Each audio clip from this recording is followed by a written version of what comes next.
And we're recording. Okay, so welcome this evening. I'm so glad so many of you are able to be here. We're very excited about our speakers. We're going to go ahead and get started. Miss Hunter, I think I have to toggle over to see you. There you go. Miss Hunter, you want to go ahead and introduce yourself, and then who's going to introduce our speakers? Okay, good evening. I am Curita Hunter, Director of Graduate Support, and thank you so much for joining us this evening. I have the pleasure of introducing Jason Hodge, who will introduce our guest speaker for tonight's PEP meeting.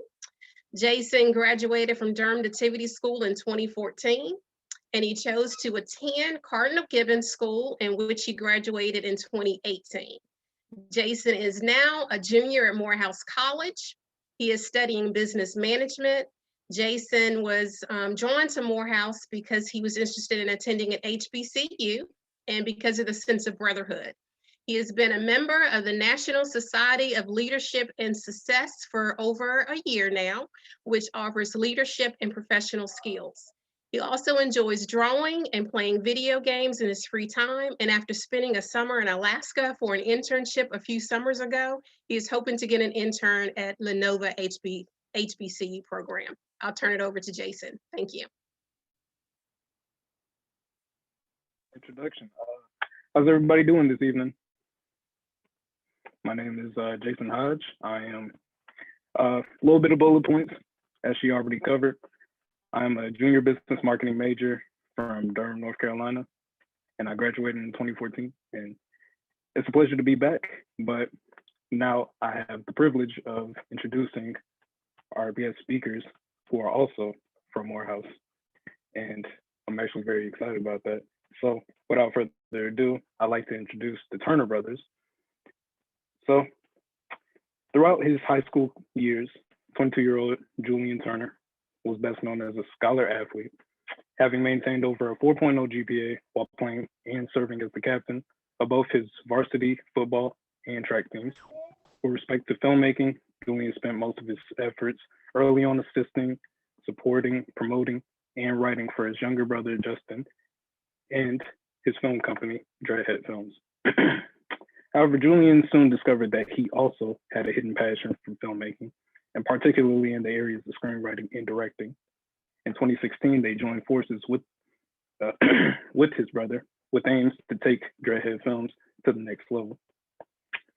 In November 2017, Julian was thrust into the national spotlight when he decided to do an extra credit biology rap video that went viral.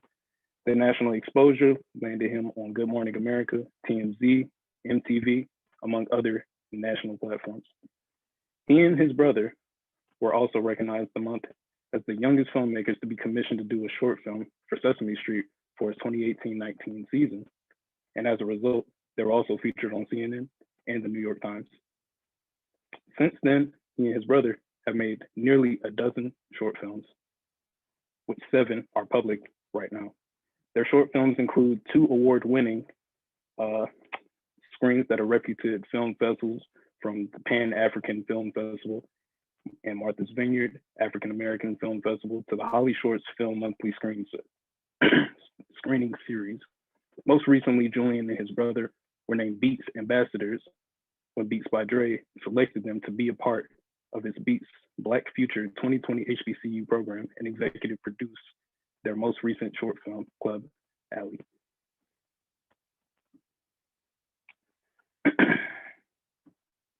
Besides sports and filmmaking, Julian also enjoyed a majority of all other artistic storytelling mediums. He grew up playing piano, violin, and the bass.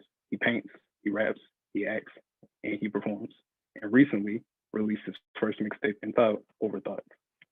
As a result of his athletic and academic performance in high school, Julian received multiple football and full ride academic offers from colleges across the country as a senior in high school.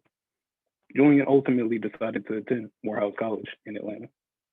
At Morehouse College, he earned his bachelor's in business marketing and was the top senior in the concentration while playing football and participating in honors programs at Morehouse.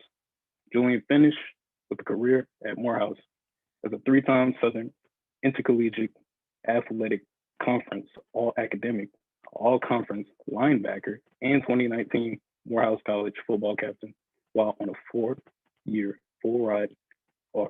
full-year Morehouse academic ride. He was also a member of the Morehouse College Honors Program, National Society of Leadership and Success, Beta Gamma Sigma Society, and also is a member of Alpha Rho Chapter Alpha Phi Alpha. So Julian is now on track to earn his master's in fine arts in cinematic arts, film, television production at the University of Southern California.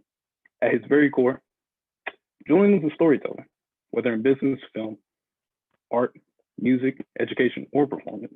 Julian hopes to bring light to the world through his stories and through the stories of others. Ladies and gentlemen, Mr. Julian Turner. Thank you for that, Jason. Thank you guys so much. This is really, really, really dope. It's really cool seeing you guys' faces, and I'm glad we're able to do this over Zoom. You know, I never would have thought this was a possibility, but thank you guys. Thank you, Ms. Glenn, and thank you, Mr. Jimerson. This is really dope. Next to me, you guys see, I'm Julian, filmmaker from Morehouse. Currently at USC, like you said, USC School of Cinematic Arts, recent graduate of class of 20. And next to me, I have my younger brother, which was mentioned, Justin, and then my mom, who is our momager.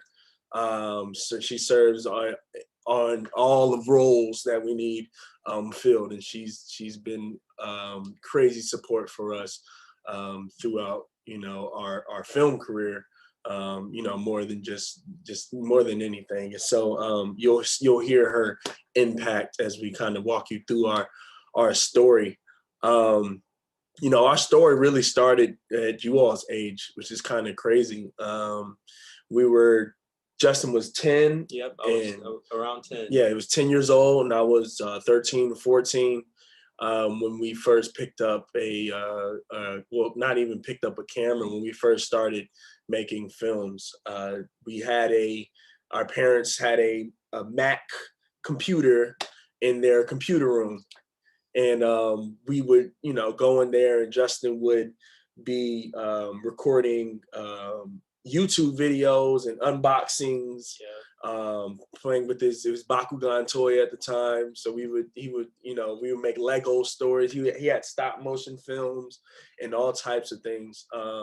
And I, you know, I was intrigued. And I would walk into the computer room, and, you know, I would start bossing him around. I would tell him, let's make this story. Let's do this. We were, and you know, from there we would go out into the neighborhood, and we would start bringing our friends over. Our friends are in our early webcam short films. We would try to make each other disappear.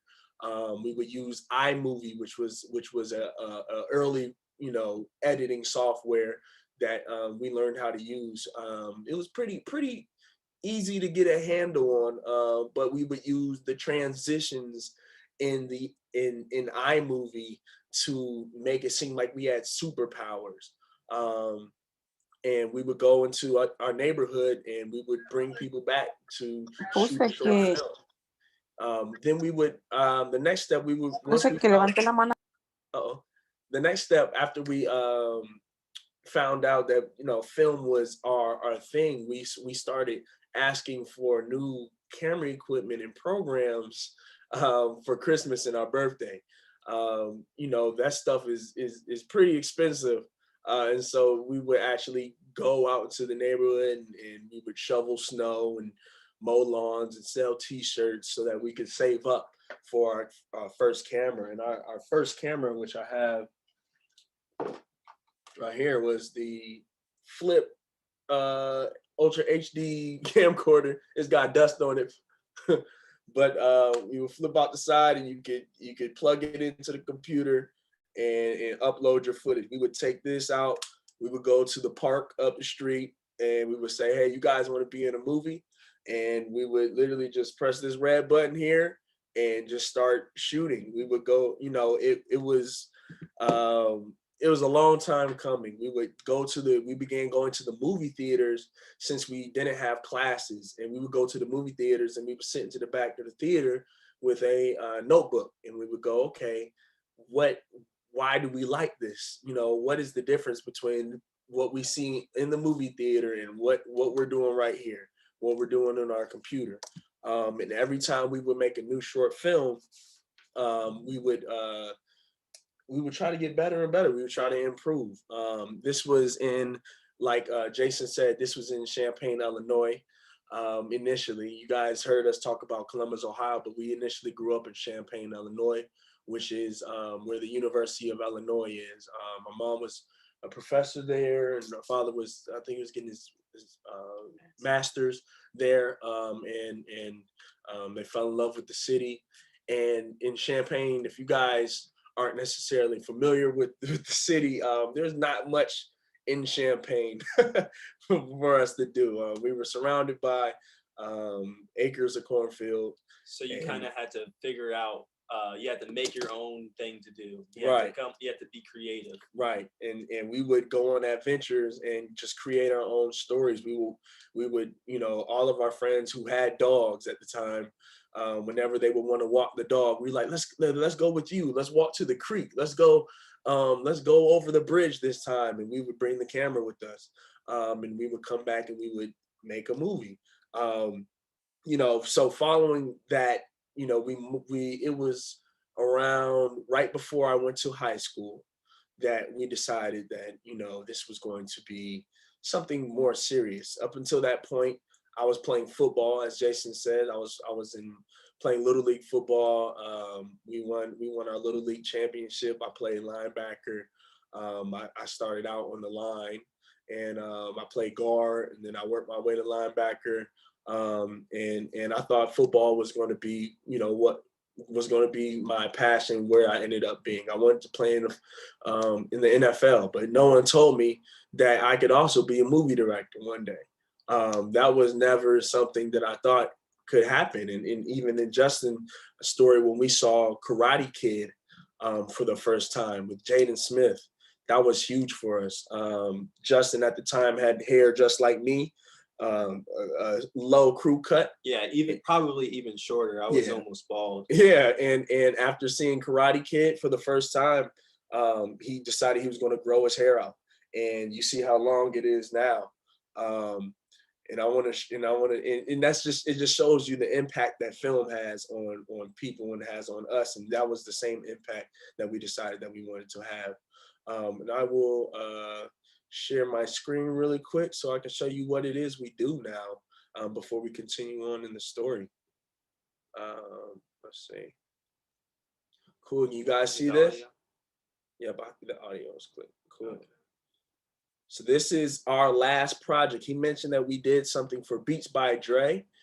This was a short film that we shot. And this is behind the scenes. It kind of shows you what we do. And we'll show you where we came from. But this is the scope of what we do. He says something twice. Next line. Pick on someone your own size. You do a lot of mocking and do a lot of talking and lose. Your victory lap is nip. You ain't stamped. How you fit to be the champion? You ain't never walked in my shoes. No working. You steady harping for views. Have me walk, I refuse. I believe the worst options to choose. You always getting distracted. Are you about that action? Whoa, pay attention when I'm talking to you. Why you always gotta hate when I'm balling? Karen, why you always gotta hate? Why you calling? Too late. I ain't falling. It's hate that's a problem. Can't trump me, I'm the ish, so I ain't with the starling. It's crazy Jack and Jill fell down on the hill. You trying to knock me down just like Harry Hill, son. Shoot, up on the ground posing. Are you my fam, homie? You ain't black, Jack. Why would I show you my hill? That's to make my grind. You hoping I'm stuck. Now you trying to waste my time. You hoping it's luck. Now you trying to get in my mind. I'm closing it shut. Cause you coming close ain't enough. Going to the ground gets tough. I'm showing, I'm going, I'm going the rest of my life. So that is some behind the scenes of the last project we did. And I can show you a small part of the whole film. So here's the trailer, 30 seconds of what that looked like. In the behind the scenes you might have saw my mom in there. You might be at all of our family friends. We had friends from when we were first making films in Columbus, when we first got here, that are still in our films. And so that ended up turning out to look like this. We all. Let's run it back. We all came back for a reason. This is the main event. If we can get in that day, we can kill 2 birds with 1 stone.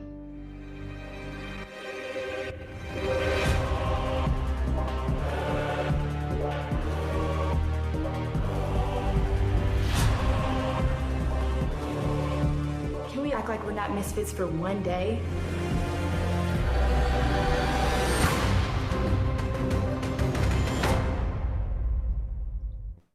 So that is the trailer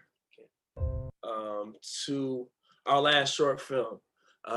You know, we started out, like you said, we were 10 and 14, and to be able to get to this point now has really been a crazy journey for us, to see where we're at, and to finally be hopefully in around the corner from directing our first feature film, our first movie, and to try to have the impact that films had on us. You know, from Champaign, like I said, we started out with the flip camcorder, and it was just a hobby. And we moved to Columbus, Ohio, which was my father's hometown. He grew up in Columbus, and he went to Ohio State for his undergrad. My mom went to Ohio State for her grad. And we decided we were going to move back because, you know, at the time I was still playing football, and I really, really wanted to play in the league, and I really wanted to be an Ohio State Buckeye. I was sold on Ohio State. And so when we came to Columbus, a lot of it was because I was begging my parents to come to Ohio. I wanted to play high school football in the big football state of Ohio and have the experience of being under the lights with a bunch of people screaming. And I was sold on that, but we were still making films on the side.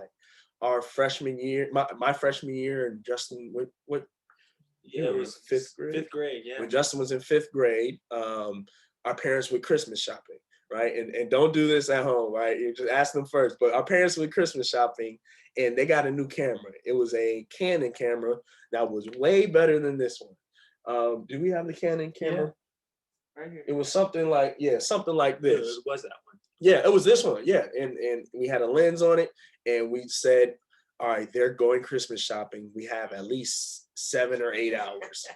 And so we took the camera, right, and we made a short film with it. We were using all the notes that we took from watching movies in the theater. We looked up on YouTube what focus was, and what, you know, what angles made certain things look the way they did. And maybe we didn't even know the names of it, but we were just like, all right, let's try it. We have a lens now, so let's try it. And when he was in 5th grade, and when we say a lens, this is what I'm talking about. This is what makes the camera look big. So you take this off, and then you attach it to the camera, and this can allow you to focus. It can let you zoom in and zoom out. You can do all types. Is this a zoom lens? Yep. Yeah, so you can zoom in and zoom out. And this is more expensive. Usually these are more expensive than the body itself. But you need both in order to record. Yeah, you need both in order to record a film. And so we were really excited that they left it at the house, and they were gone for hours. And so we took advantage of it. And it was in December in Ohio, which you guys know is very cold. Well, if you didn't know, it's very cold in December in Ohio. And this was around Christmas, and we decided to shoot a Christmas short film. Now, up until that point, like Justin said, we played music. We played piano, violin, bass. I played cello for my dad, who was an orchestra teacher in Champaign. And you know, I didn't think music was cool, but he made me play bass in the orchestra growing up, and I got all my friends to come and play orchestra. Like my football team was in the orchestra playing bass, and yep, Nate it's called so Eyewitness Christmas is the one we did the next year, Nate. But I'm going to show you the one that we did the first time, and you'll see we were outside in December at first with no jackets. And and our mom came home on the last scene when we were outside. And she interrupted the scene. 5 degrees outside. And she was like, get your butt inside. Oh, we were like, Mom, wait, let us finish. But let me show you guys. It's called Fridge Fury. And I'll show you a few snippets of what it was, our first official short film. Let's see. Classic. A classic. And this is the first one, our earliest film that is now public, because we hid all the other ones because they weren't they weren't as good as we thought they would be.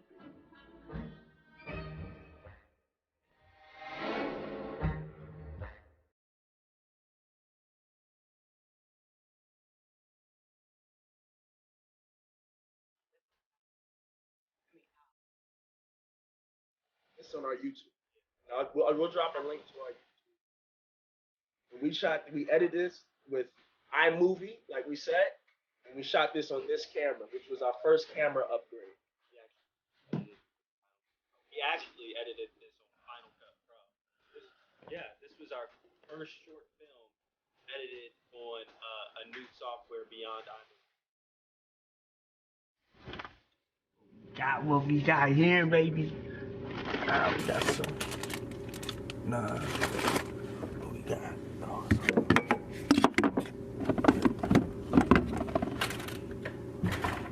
Yogurt. Oh, I know he did not.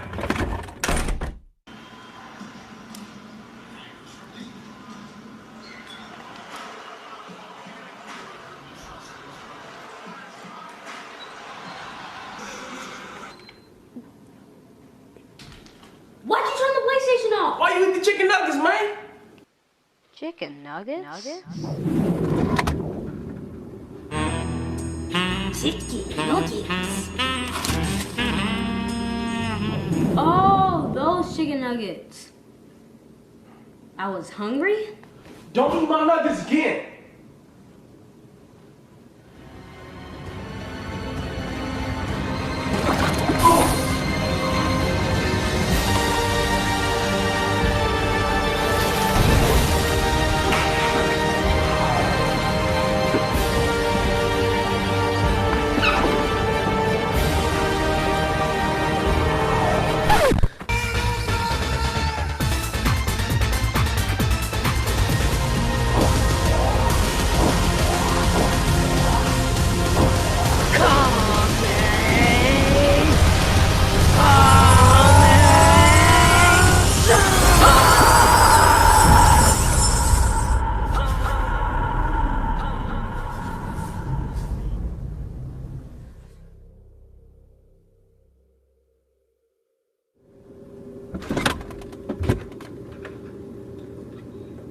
Oh, chicken nuggets. Jingle, jingle, jingle. So that was our first official short film that we put together. When, like we said, our mom came in on the last scene when we were outside doing, Dragon Ball Z, fighting with each other, trying to act like, superheroes. And we ended up having to shoot it again with jackets on. And so the one shot of Justin going to the table and grabbing his jacket and putting it on before he runs outside, we got that afterwards because she wouldn't let us go back out and continue to shoot without our jackets. But that was our first, and once they saw that, our parents, at first they were upset because all the contents of the refrigerator was out on the table because we had to put the camera in the fridge. And it was, they saw the final product and they were like, wow, this is actually really, pretty good. And they decided that they were going to help us in treating this as if it were football, as if it were classical piano lessons, as if we were practicing in the orchestra. And so that was our first project here. And from there, we decided we were going to try to increase our budget. So a budget is the amount of money that we have in order to help make a film. And so That movie we did with zero budget because we had $0, right?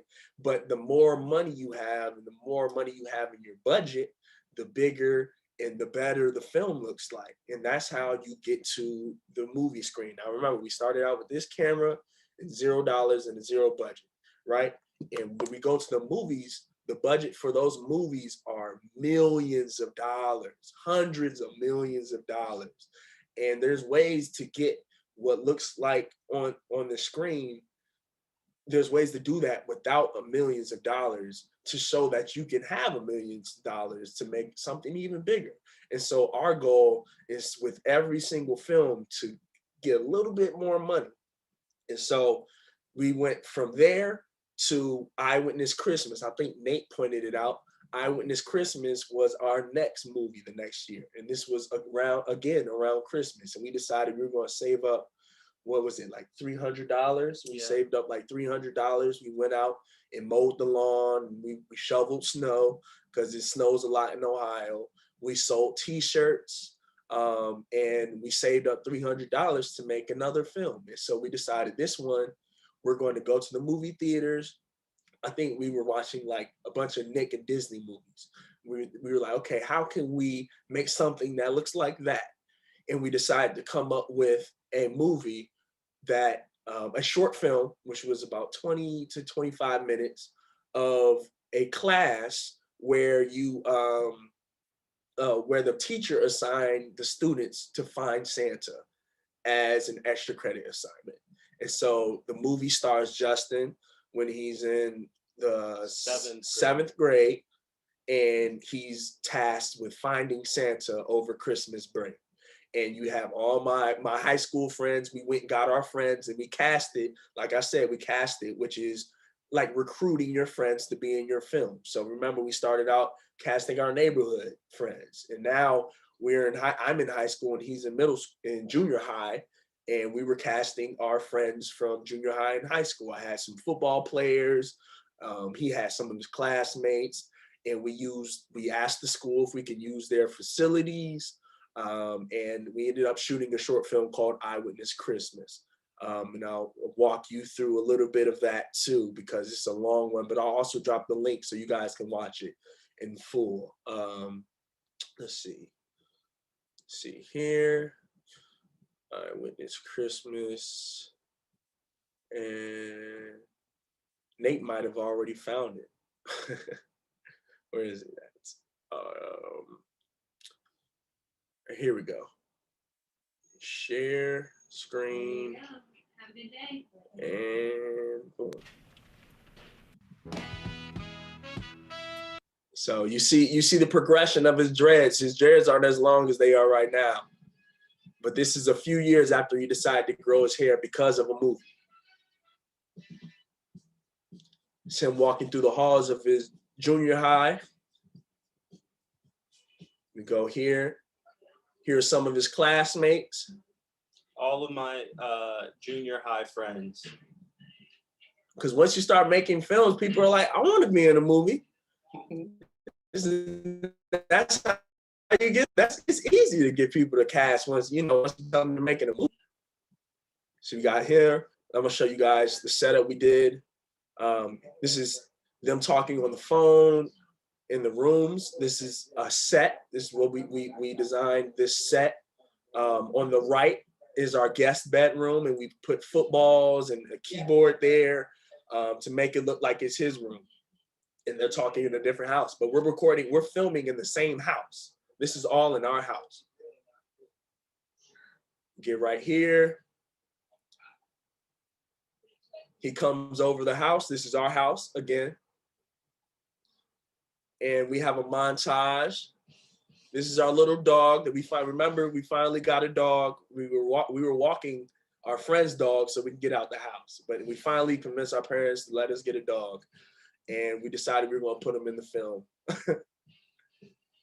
So here's a montage of them trying to come up with Santa catching outfit and equipment.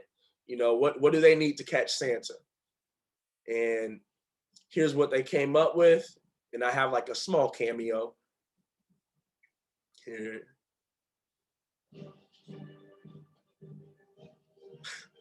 This was their Santa catching outfit, and it didn't work. We had ninjas, because what's a Christmas film without ninjas, right? These are ninjas. These are members of my football team. He played corner in high school. The Santa Claus was our center in high school on the high school football team. We had an interrogation scene because we saw that in the movies, and why not have an interrogation scene? This is me on the left. This is me on the left. And my friend, one of my best friends, Tresden, on the right. But as you can see, this is right across the street from our house, the corner. We went with every film, we tried to increase our budget. So we went from $0 and we went to 300. And then I finally convinced my high school football coach to hire Justin as our sports videographer. And do we have that camera? Yes. Yeah. And our high school football coach, when he was hired, bought us our first camera, our first HD camcorder. And we were recording the football games with this camcorder, but it was also ours. And so we were making our films with this camcorder as well. This was our first camcorder. Sony shoots in 4K, which means, what does that mean, Justin? That means a lot of pixels, which means that your picture will be really clear and high definition. So you might see like on YouTube, when you're on YouTube in the bottom right corner, you'll see 720, you'll see 1080, you might see 140. 4K that's 4,000. So that means it's clearer than 1080. That means it's 4,000, pixels. Like, I don't know. That's Justin's job. It's not necessarily 4,000 pixels. It's just a lot of pixels. It's a lot of pixels, right? And so you can see where we work, right? Because remember, I came in the room and he was the one on the computer doing all the work. And I said I bossed him around and told him these stories, and we got to do these stories. And so that's how we kind of work. I'm more so on the writing. And so I'll write the stories. I'll come up with concepts, and then he'll pick them apart and go, we can't do that. We're broke. And then we'll go back, and then I'll do it again, and I'll try to make it affordable. And then we'll shoot together, we'll direct together, we'll cast, and we'll do the whole production like we showed you. And then Justin will take it and he'll edit. And so like when we went through our Champagne, we started out in iMovie, right? And yes, right. Yep. Resolution, perfect. When we started out in iMovie, right? Justin went from iMovie to Final Cut. Final Cut Pro is an editing software that we were trying to save up for. We might have asked for it for Christmas or one of our birthdays. And then we went from Final Cut to Adobe Premiere. Then I went from writing on a notebook initially, and then I went to Google Docs. Then I went to Celtics, which is a free script writing software. And then I went to Final Draft, which is the professional version of script writing.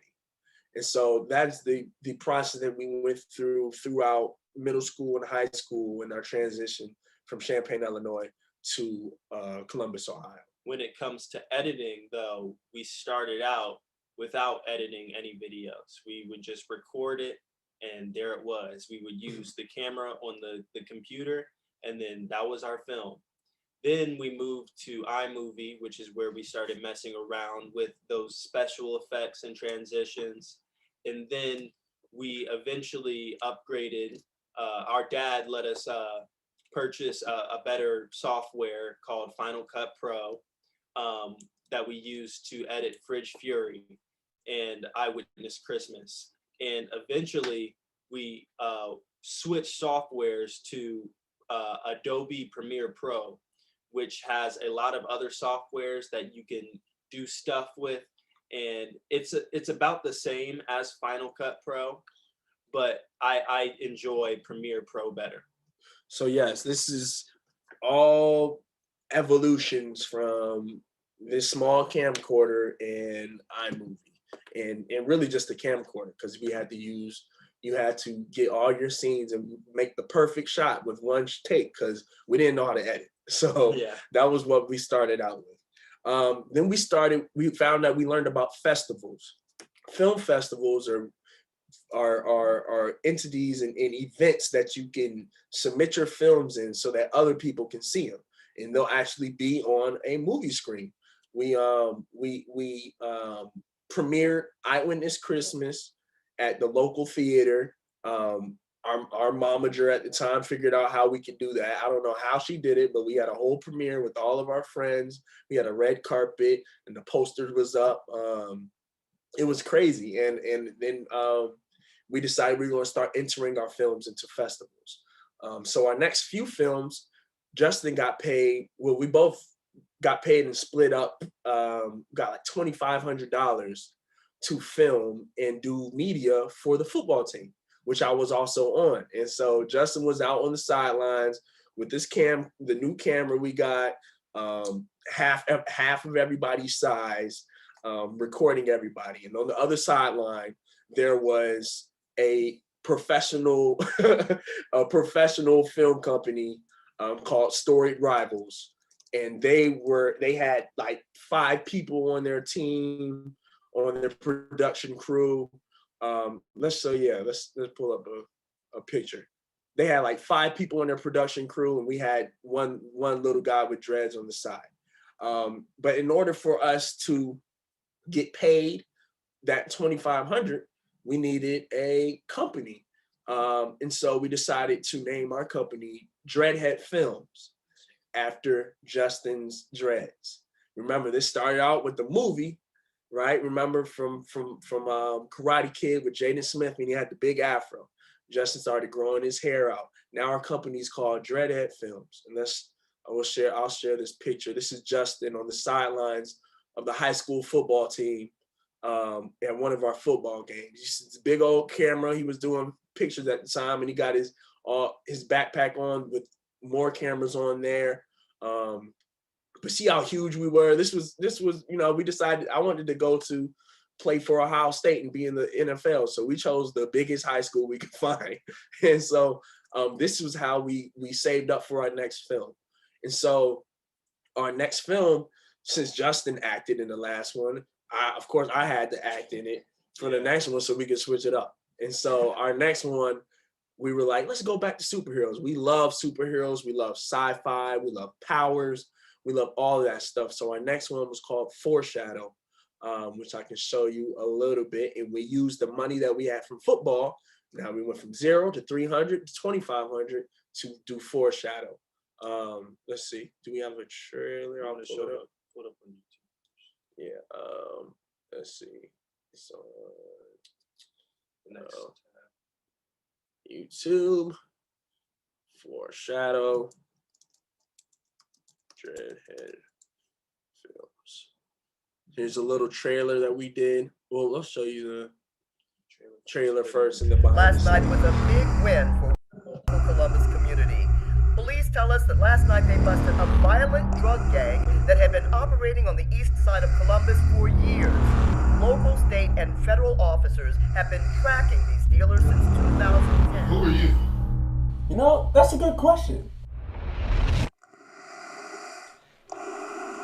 So we got some power fighting, action film. I was training boxing. I was like, I want to play this dude, and I want to look like an actual. My friends were calling him Foreshadow. No, an actual action actor. So that was Foreshadow, and here's some behind the scenes of that. This was when I was a junior in high school, and Justin was 8th grade. 7th. You see Justin with the camera. These are some football players. Justin's dreads get a little bit longer.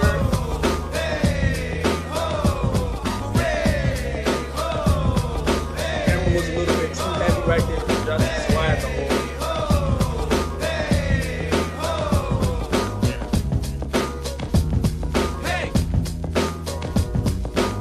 There's our dad right there. It's a family affair. We didn't have enough money to get people for audio and all types of, when you look at the end of a movie, there are credits, right? And so at the end of the credits, you'll see a bunch of names, right? But every time we make a new film, the names got longer and longer, and we got better and better. Our budget eventually got to the film that we showed you at the beginning, right? We did that for about, how much did we do that for? $50,000. And even the film before that, Nia's Shadow, if you guys look it up, Nia's Shadow, we crowdfunded. That means we raised it ourselves. We went out and we asked people, would you donate? Would you want to be in this? We asked people to give, so that we ended up raising another $50,000. So our last 2 short films we did for $50,000 under our production company, Dreadhead Films, and Justin's dreads are now almost down to his belly button. Yeah. so what we did as we increased our budget and increased our skill level and resources, we increased our production value, which is the main thing with our films. We wanted to increase our production value with each film, which basically means it's better and it looks cooler. Part of production value is all the things that I said and that we've been talking about, which is the budget, increasing our skills, and expanding our network and getting more and more resources. Awesome. And say you guys saw Nia's Shadow in class. That's dope. That's the one that we spent a long time on. Because we had to do it from scratch. And so that's our baby. The last one we did was with Beats by Dre, that's kind of their baby, because they spent all their time and effort and energy and money. It wasn't our money, so that's beautiful. And you guys, hopefully you guys were able to see the progression where we started out and where we're at now. Like Jason said, I'm at USC School of Cinematic Arts right now. I graduated, which is a film school. So now I'm officially at the point where I can learn and go to class and study about film. I don't have to take math anymore. I don't have to do biology. I don't have to do, so it's been a blessing to experience that. And Justin is now entering his freshman year. Yeah, I'm currently a freshman at The Ohio State University. I have not gotten to the point where I don't have to do any other academics. I still have to do all of college first. So I'm on my way there, though. Right. And in small point, I wanted to play football, right? And I ended up going to Morehouse. Like I told you, I wanted to play D1 and go to the league. And I had Division I offers to play football. I decided to go to Morehouse because my coach told me if I got hurt, would I still want to go to the school, right? And that changed my whole perspective. When I went to Morehouse on an academic scholarship, which means they paid my whole school, my whole college tuition. I went there for free. I didn't have to pay a dime. And that's because I made good grades, not only in high school, but I started in middle school. I made straight A's through middle school. Then I tried to make straight A's through high school. I might've got 1 A-, and I ended up, finishing with a 4.3. And although I did get athletic scholarships, my academic scholarship was what helped us get to where we are right now. And so now I'm able to go to USC, go to grad school, and Justin's able to choose from whatever school. He's also on a full ride academic scholarship to Ohio State. So the grades have helped us so much. So that's just a little tidbit. We started in middle school though. But yeah, that's any questions? Thank you, Ms. Kim. Yeah, I was gonna jump in and say we only have about 10 minutes left, and I think I'm gonna have a riot if I don't allow people to ask some questions. I've already been making promises about people asking questions. So I promise Noah the first question. So Noah, if you still have your question, you can go ahead. Yes.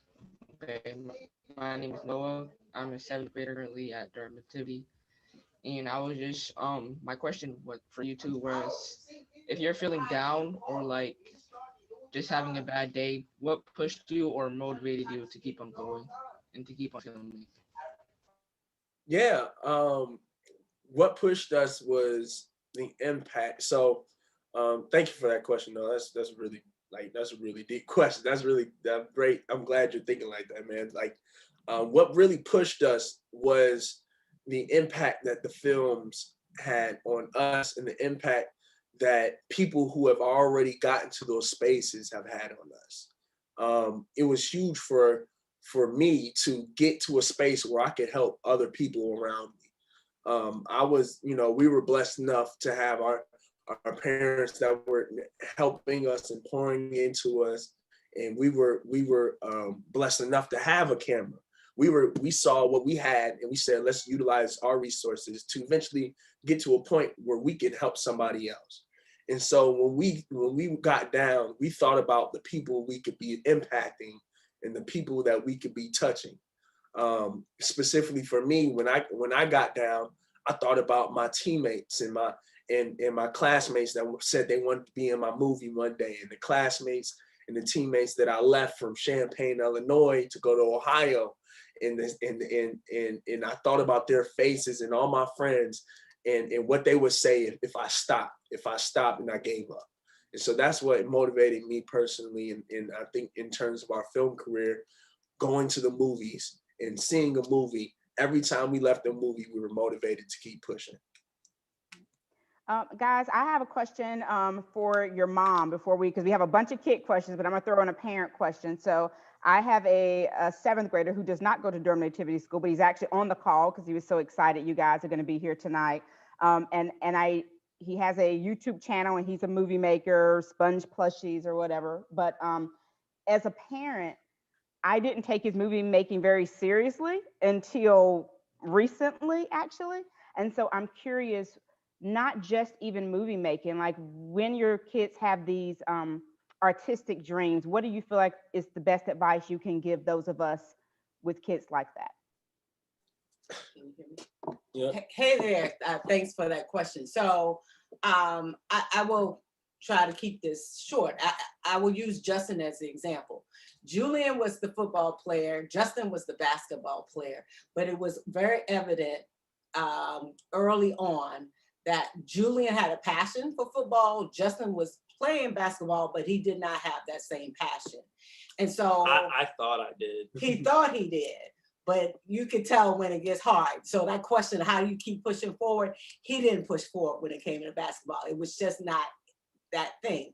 But what it was, that he always had a camera in front of him. He always was the one that and I personally didn't take it seriously until this part with the fridge fury and they were outside. So what I did was I treated it just like I treated Julian in football.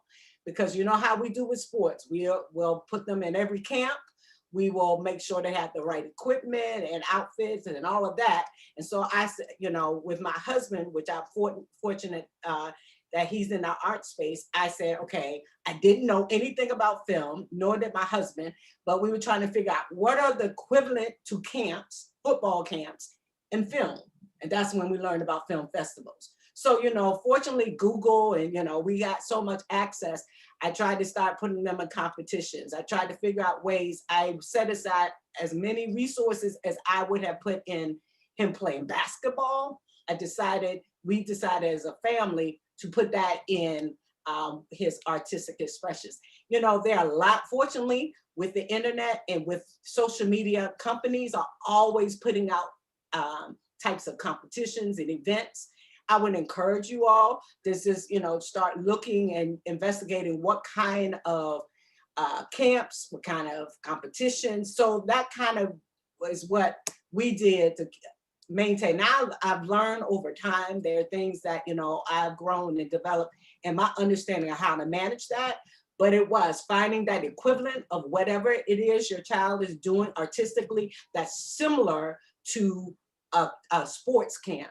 And really then pouring into them and learning from other people who have had children to go through that path. Just reaching out to folks saying, what did you do? Because you're right.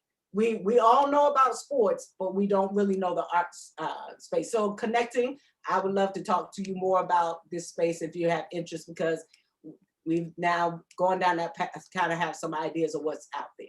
I appreciate that. I'll reach out. Thank you. Absolutely.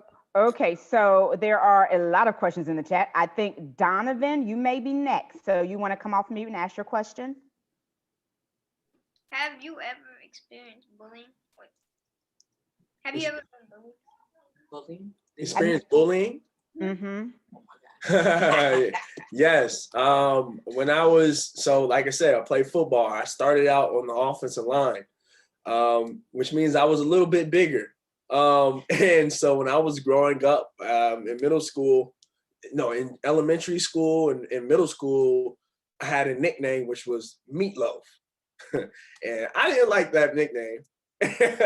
But I knew that could change. Your appearance will change.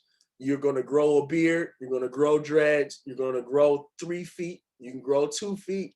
You're going to get new teeth. You're going to, everything. And so that didn't last very long.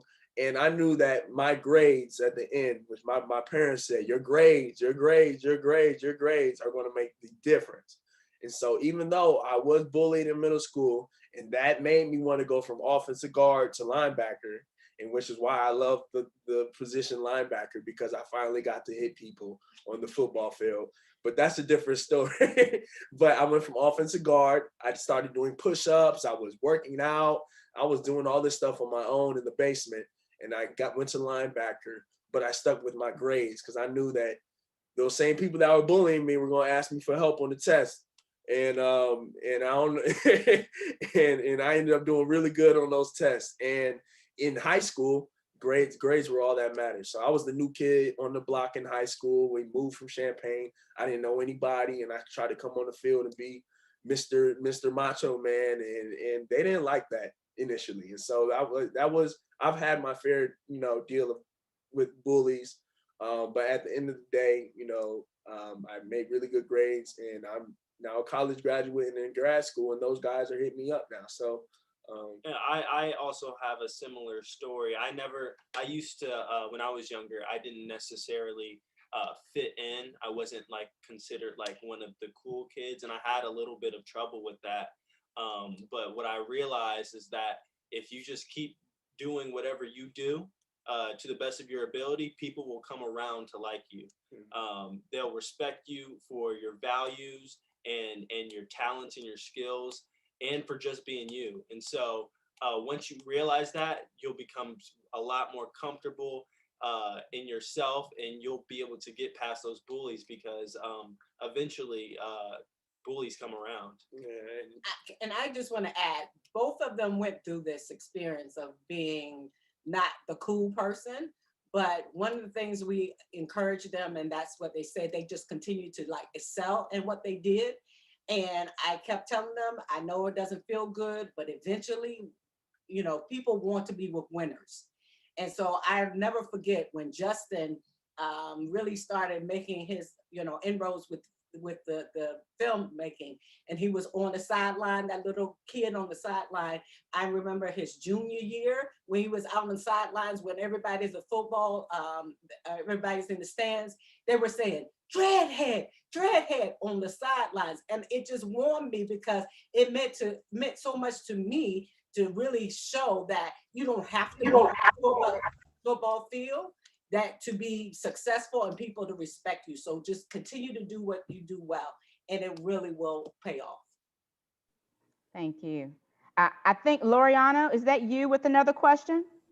Yes, I do have a question. Okay. I'm in 7th grade. My name is Loriano. I wanted to ask what editing software you use.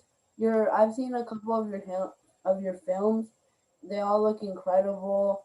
I was really wondering what software you use. Oh yeah, thank you. So we started out, like we said, we started out with iMovie, then we moved to Final Cut Pro X. Right now we use Adobe software. So that's Adobe Premiere Pro. We edit our pictures with Adobe Photoshop, but they have a suite. So that's a bundle of all of their products that we use, but you can get them subscription. You can subscribe to it and use the service of Premiere Pro or all of the apps together. But I love to use Premiere Pro, mostly because you can it works very well with other softwares. You can also and when if you get these programs, they're going to look like hard and challenging, but YouTube is everything. You Yep. can look up anything on YouTube and they'll walk you step by step. And once you learn how to do that, he was editing on the hard software. I didn't know what I was looking at on the computer, but he was figuring it out when he was in middle school, and that set him way apart. And all he did was just look stuff up on YouTube. Thank you. I see that Landon and Aiden both have questions, and after they go, Jonathan, I do see you. Yes, you can have next. So then Landon and Aiden, and then Jonathan. One of my questions is, did you ever feel like when you were playing football, or when you guys were playing, or when you were playing basketball, did you ever feel like giving up just because it was too hard? Yeah.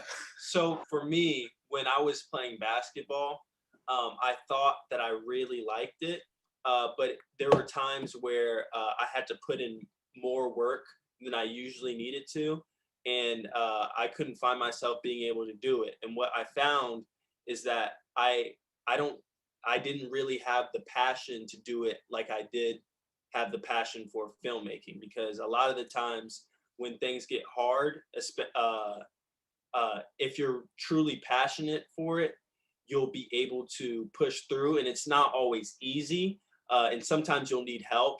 But for me with basketball, what I realized is that it's not necessarily something that I wanted to do, and I realized that I didn't have to play basketball if I didn't want to. But there's two sides of the coin. Right. So in football, I was really, really passionate about, and I actually decided to give up football my senior year in high school, and I didn't plan on playing football at all because it was so hard. You know, I was always working to impress someone else, and I didn't like that.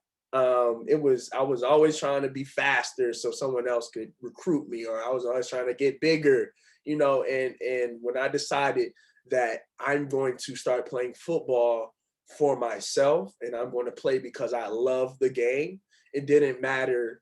You know, it didn't matter anymore. I played football and the game became so much more fun to me.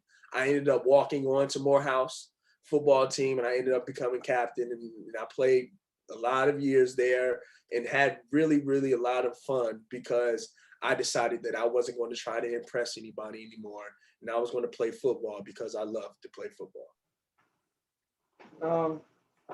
How did you start Dreadhead Films, and what are some qualities you possess that helped you? Justin started when he was in middle school, and it was really just because we saw that in movies they have production companies at the beginning of them, and we were like, all right, what's our production company? And we figured out Dreadhead. We wanted to have some form of ethnic, you know, naming to it so that people knew that this was a minority company, and Dreads had a negative stigma to it to that point. And so we wanted to kind of put a twist on it. And so Dreadhead Films was the initial name we had just to put at the beginning of our short films. And then when we realized we could use it as a business and we could start making money from shooting films for other people and using that money to pay ourselves or to put into our own short films, we decided we were going to start making it a business, and we decided we were going to make a website. We decided we were going to make a YouTube channel. We were going to make an Instagram, and we're going to name all of those pages the same name, Dreadhead Films. And then eventually, when you get into the money of it, we got our own LLC for it. And when you want to know how we learned how to do all that, YouTube. If you look up how to create a film production company, you will get thousands of videos of different people breaking down different ways to do it, different types of things that you can do, all sorts of stuff. That was our film school up until Julian actually got into film school. Right. And so the internet, it's a great resource. Sometimes you can get kind of lost and fall down to the rabbit's hole, because sometimes I'd spend, or maybe like in middle school, like I'd spend like every other day a couple hours just watching a bunch of YouTube videos on filmmaking. But eventually you have to put that into practice and use what you learned in the real world. So take the resources that you can find online and then actually go out and do it. You're not a filmmaker until you make films. And so that's the main ingredient. You want to learn how to do it online, but then you want to go and do it. And once you start making films, you are a filmmaker. You're not an up and coming filmmaker. You're not a wannabe filmmaker. You are a filmmaker because you're making films. Wow. Okay, I think Jonathan was next. Do you still have your question, Jonathan? Yes, I do. So my question is, what inspired you to make YouTube videos, and what advice do you have? Because I want to start a YouTube channel. So what inspired us to make a YouTube channel was, well, we were inspired by a lot of like superhero movies and all that. Like when we were growing up, that's when like Iron Man was coming out and Spider-Man. And so we always wanted to see ourselves on the screen. We were like, it would be cool if we had those powers. And so what we did is we found software, the iMovie on our parents' computers, and we started messing around with it. Eventually, we were like, hey, what if we just uploaded this to YouTube? It would be cool to show our friends what we did. And so we created the YouTube channel and we started uploading it. We would get maybe 5 to 10 views a video because like we didn't really have that big of a following. But as you create more content, your following and community begins to grow. And then you begin to meet more people, and then they begin to share your work. And so that's kind of how we transitioned into making YouTube videos. Awesome. Guys, I know we're past the time that I originally told you. Do you have time for a couple more questions? You're a hit, and so I want to get to a few more. Do you have a few minutes? Yes, we do. Oh, okay, all right. We'll just take a couple more. Nate, you can go, followed by Abraham. My question was, what was the hardest film you guys ever made? The hardest film we ever made was probably Nia's Shadow, the one that you guys saw. And that is because we had to do everything ourselves. And the hardest part about being filmmakers and making your own YouTube or starting a business is you have to do everything yourself at the beginning. And that is always the part where people quit, where they're like, all right, I don't want to do this anymore. But it's the greatest experience. When you have to do everything yourself, then you learn how everything fits in. And you also learn what you want to do when you grow up. And so throughout the process of making Nia's Shadow, I decided that I didn't want to be a producer, because the producer has to handle the money. They have to find the money. They have to find the locations. And I was like, I think I would fit more in the writing part, because even though the writing is really hard and I have to write hundreds of pages and I have to make edits on those hundreds of pages and rewrite the same 100 pages 3 times, then I love it. You know, it's not a job for me. And that's where Justin fits in editing and in cinematography and in picture. But it was hard because we did everything in pre-production. We raised $50,000. Then we had to find our locations. We had to cast. We had to schedule. We had to make costumes. We had to hire a crew. Then we had to shoot it. And then we had to reshoot it and come back a few months later because we forgot stuff. And then we had to edit all by ourselves. We had to make soundtrack all by ourselves. And so that took about 2 to 3 years to do. But when we got to our next project, we did the exact same thing in 3 months because we did 3 years and spent 3 years trying to figure out the whole process. The next thing we did was in 3 months and for the same amount of money. Okay. Did I promise someone they could go next? Did Nate already go? I'm losing track, guys. David, I know you had a question too. Also, yeah, I saw somebody ask what our most viral video was. I never got to mention that, but I did do a biology video, which you guys might have seen. It's called XY Cell Life, to a Little Uzi Vert song. And I rapped about the cell life and the division of cells in biology. And I rapped it to the lyrics of a Lil Uzi song, and it got millions of views on YouTube. And you guys might see it in your biology class one day. Abraham, you can go ahead. Hi, my name is Abraham. I'm a 7th grader in DNS. And my question was, did it take days to make the films, like 3 weeks or stuff like that? And did you ever feel like speeding through, like finishing it in a few hours? It's possible to make a film in a few hours. That's Justin's specialty.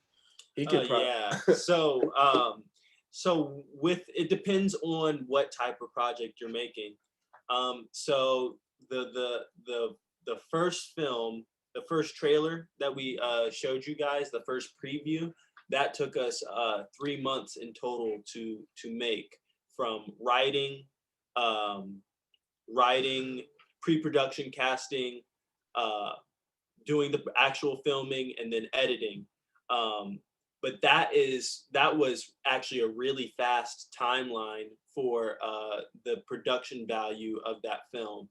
The film that we did before that, that one took a whole year, mostly because of the editing and because of the resources that we had. I ended up having to do most of the visual effects or the special effects, like the superpowers, which I wasn't necessarily good at. So that took me a really long time. However, we've done a lot of short films. When we get the time, we make sure to take our time, because you don't want to rush through necessarily. But I've been in competitions, me and Julian have been in competitions where we're required to complete something in a certain time frame. I've been in month-long competitions where I was required to make a film in 1 month, do writing, production, and editing. And then I've been involved in hour-long competitions where you get an hour to make a 1-minute video. And so there are different, it all depends on what you're working on. When you have the time, you want to make sure that you want to take that time. But it's also a really good skill to have to be able to make films efficiently, which is why me and Julian kind of wanted to participate in these competitions, because we wanted to learn how to do stuff efficiently, because a lot of the times when you're making films, you're on a time crunch. It may take a week or a couple of days to film it, but each day is a time crunch because you only have certain resources and certain actors for however long. Right. And to that point, we saw a question about Conceited, who was in Nia's Shadow.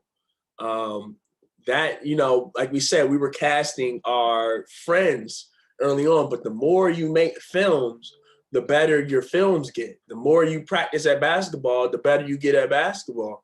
The more you make music, the better your music gets. And so we got to a point where our films look good enough to where we could reach out to Conceited and say, hey, would you like to be a part of our film?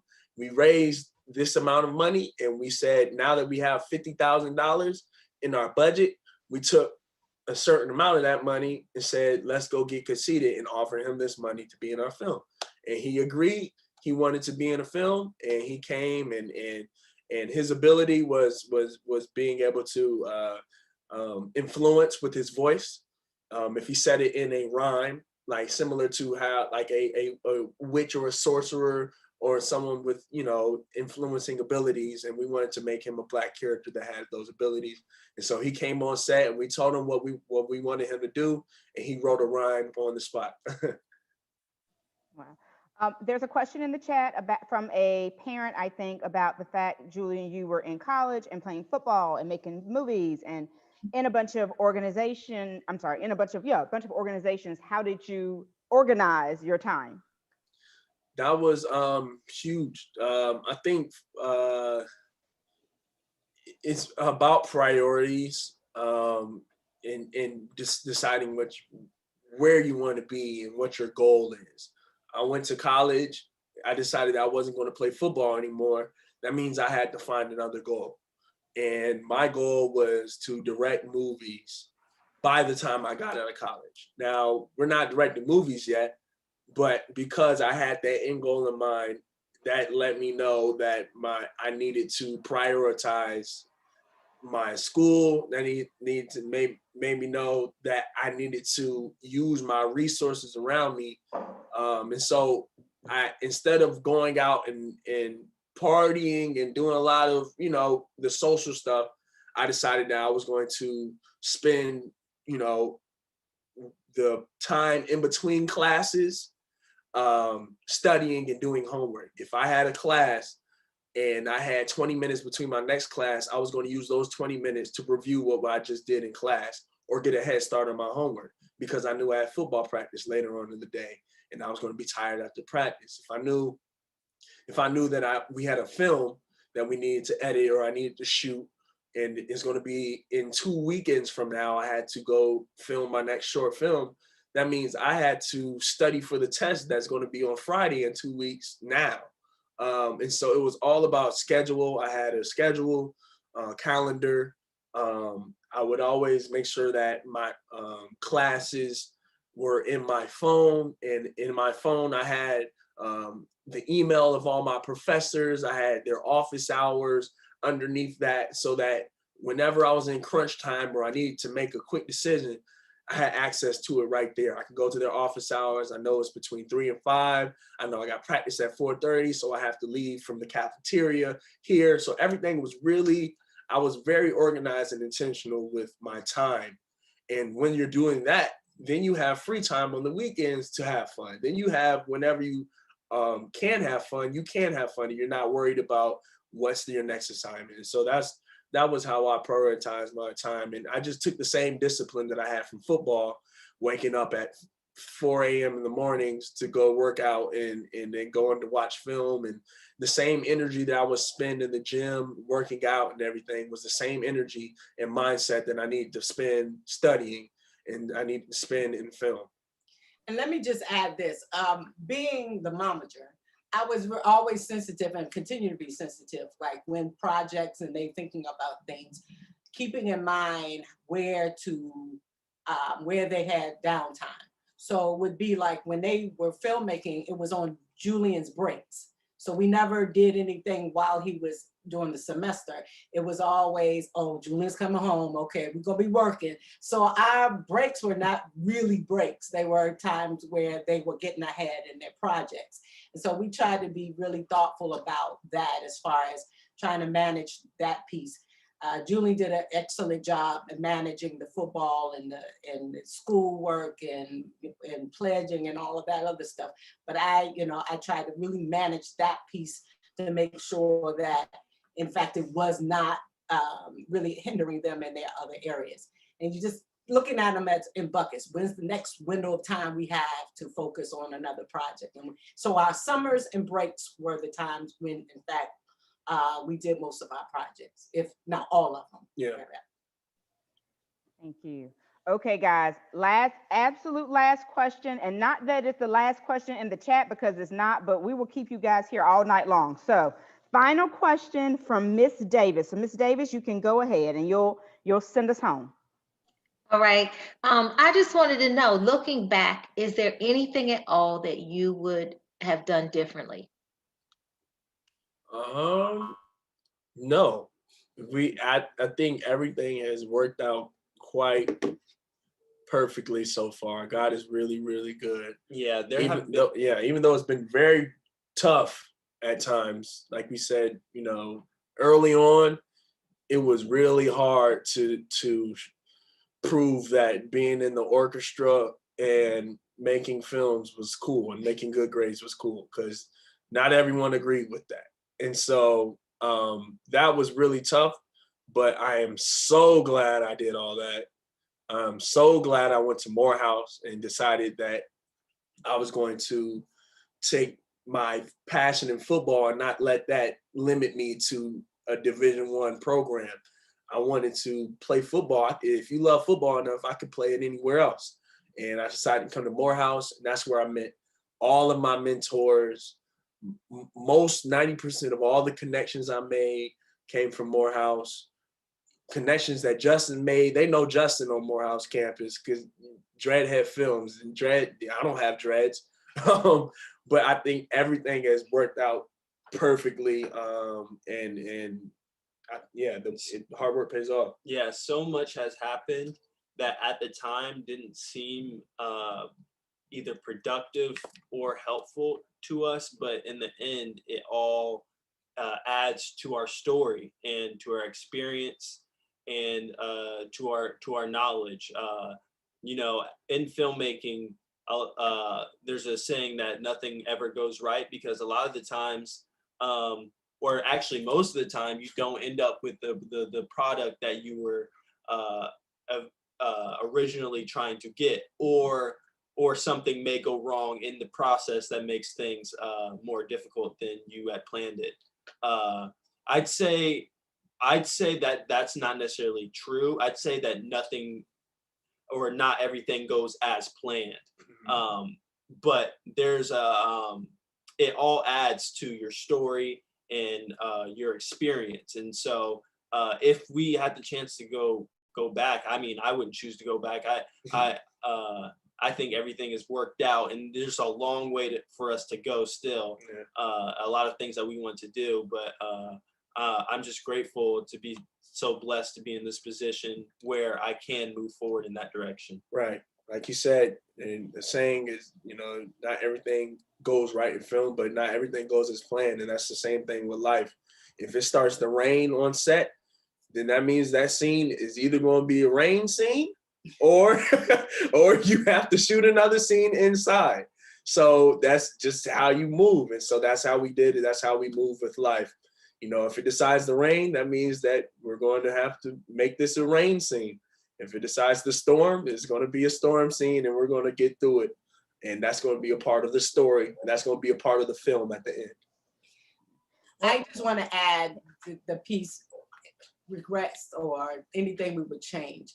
I will say for me, and as a parent with Justin starting so young, it was very demanding on him because he was the main man, right? Julian had the ideas, but Justin had to execute it in a way that it was, so he had moments where he did a lot of stuff on his own and we couldn't help him at all. And I always wondered if that was too much pressure. As you can see, he's really mature to be a mature freshman, right? Because he had to be really grown. We had to call on him for, okay, Justin, what do we do here? And he would be only 13, 14 years old. And so my prayer was that it would pay off because, he made a lot of sacrifices to do this stuff and he was willing to do so.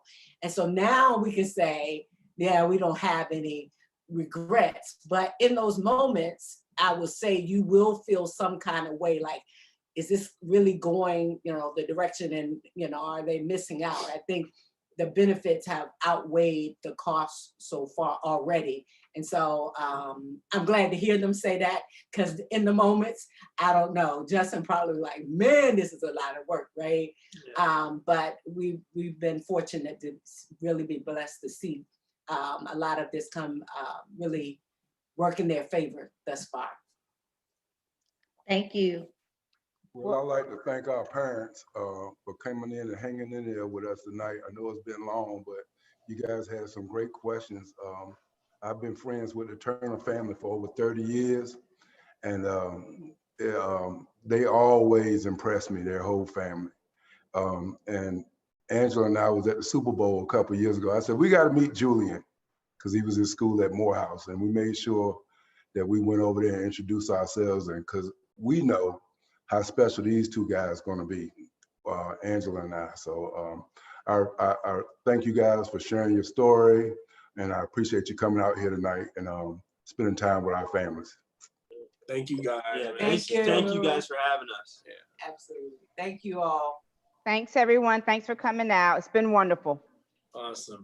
Yeah, I'll send you the recording. Awesome. Great. All right, thank you. Yeah. All right. Hey.